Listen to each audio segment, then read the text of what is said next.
പുണ്യനബി സല്ലല്ലാഹു അലൈഹി വസല്ലമയുടെ അമാനുഷികതയായ വിശുദ്ധ ഖുർആൻ, അള്ളാഹു നൽകിയ മുഅ്ജിസത്തായ വിശുദ്ധ ഖുർആൻ, അതിൻ്റെ അത്ഭുതങ്ങളെക്കുറിച്ച് നാം ഇങ്ങനെ ചർച്ച ചെയ്തു വരുന്ന സമയത്ത് ഒരു കാര്യം കൂടി നമുക്ക് പറയാം.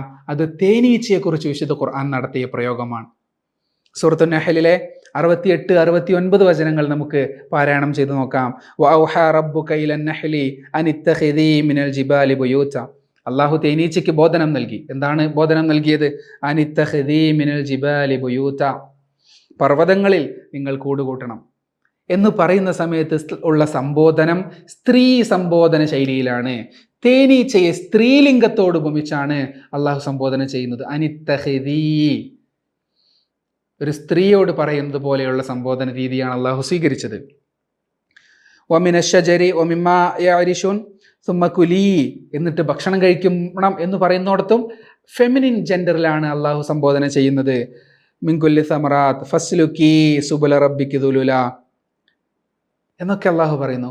അപ്പം ഇതിൽ നിന്ന് ബോധ്യമാകുന്ന ഒരു കാര്യം, ഇവിടെ കൂടുകൂട്ടുന്നത്, തേൻ ശേഖരിക്കുന്നതൊക്കെ സ്ത്രീ തേനീച്ചയോട് പറയുന്ന പോലെയാണ് റബ്ബ് പറയുന്നത്. പിൽക്കാലത്ത് നമുക്ക് ബോധ്യമാകുന്നു. ഇനി മുൻഗാമികൾക്ക് ബോധ്യമായിട്ടുണ്ടെങ്കിൽ അതിനെ നാം നിഷേധിക്കേണ്ടതൊന്നുമില്ല. മറിച്ച് അള്ളാഹു ഇങ്ങനെ സംവിധാനിച്ച ബോധനം നൽകിയ അതേ അള്ളാഹുവാണ് ഈ വചനം ഇറക്കുന്നത് എന്നാണ് ഇതിൽ നിന്നും നാം എത്തുന്ന തീർപ്പ്. എന്താണ് അർത്ഥം? തേനീച്ച 3 വിഭാഗമുണ്ട്. ഒന്ന് റാണി തേനീച്ചയാണ്, മറ്റൊന്ന് മടിയന്മാരായ പുരുഷ തേനീച്ചകളാണ്, മറ്റൊന്ന് പണിയെടുക്കുന്ന സ്ത്രീ തേനീച്ചകളാണ്. കൂടുണ്ടാക്കുന്നതും തേൻ ശേഖരിക്കുന്നതും എല്ലാം സ്ത്രീകളായ വർക്കേഴ്സ് ആയിട്ടുള്ള തേനീച്ചകളാണ്.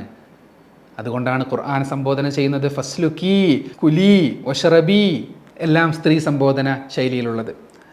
ഈ വചനത്തിൻ്റെ പ്രയോഗകൃത്യത മൂലം നമുക്ക് ഇന്ന് ബോധ്യമാകുന്ന ശാസ്ത്രീയമായ യാഥാർത്ഥ്യങ്ങളെ ഇതിനോട്, ഈ വചനത്തോട് താരതമ്യം ചെയ്ത് മനസ്സിലാക്കാവുന്ന മറ്റു മേഖലകളും ഈ വചനത്തിൽ തന്നെയുണ്ട്. അതുകൂടി നമുക്ക് നോക്കാം. യഖ്റുജു മിൻ ബുതൂനിഹാ ശറാബുൻ മുഖ്തലിഫുൻ അൽവാനു ഫീഹി ശിഫാഉൽ ലിന്നാസ്. വ്യത്യസ്ത നിറങ്ങളിലുള്ള ഒരു പാനീയം, തേൻ, പല നിറത്തിലുള്ള തേനുകളുണ്ട്. അത് പുറപ്പെടുന്നത് യഖ്റുജു മിൻ ബുതൂനിഹാ, ഈ തേനീച്ചയുടെ ഉദരങ്ങളിൽ നിന്നാണ് അത് പുറപ്പെടുന്നത്. തേനീച്ചയുടെ ഉദരങ്ങളിൽ നിന്നാണ്. മിൻ ബത്വനിഹ എന്നല്ല, മിൻ ബുതൂനിഹ, ഉദരങ്ങളിൽ നിന്നാണ്. സത്യത്തിൽ തേനീച്ചയുടെ ആമാശയം എന്ന സ്റ്റൊമക്ക് വയറുണ്ട്. ആ വയറിൽ നിന്നല്ല തേൻ ഉൽപ്പാദിപ്പിക്കപ്പെടുന്നത്, ആ വയറിൽ നിന്നല്ല. മറിച്ച് ഹണി സ്റ്റൊമക്ക് എന്ന് പറയുന്ന മറ്റൊരു വയറുണ്ട്, അതിൽ നിന്നാണ് തേൻ ഉൽപ്പാദിപ്പിക്കപ്പെടുന്നത്. അപ്പോൾ തേനീച്ചയ്ക്ക് 2 വയറുകളുണ്ട്, ഒന്നിലധികം അറകളുണ്ട് എന്ന പ്രവചനം ഖുർആനിലൂടെ കൃത്യമായി നടത്തുക. ആ അറകളിൽപ്പെട്ട ഒന്നിലൂടെ മിൻ ബുതൂനിഹ, അതിലൂടെ തേൻ പുറത്തു വരുന്നു.